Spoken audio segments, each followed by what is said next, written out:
खबर शामिल करते हैं कराची से हमारे नुमाइंदा अदनान गोरी की इस रिपोर्ट में। जी अदनान गोरी, तफसीलात से आगाह कीजिएगा।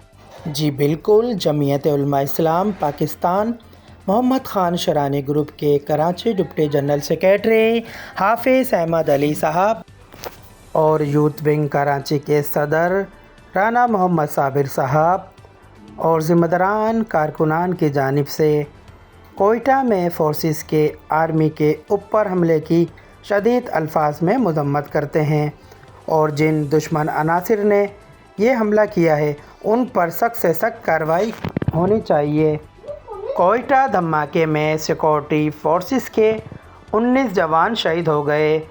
धमाके में 12 सिविलियन और दीनी मदरसे के 5 तालबा भी शहीद हो गए।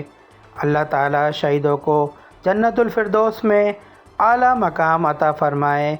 रिपोर्ट अदनान गोरी, K6 सिटी न्यूज़, कराची।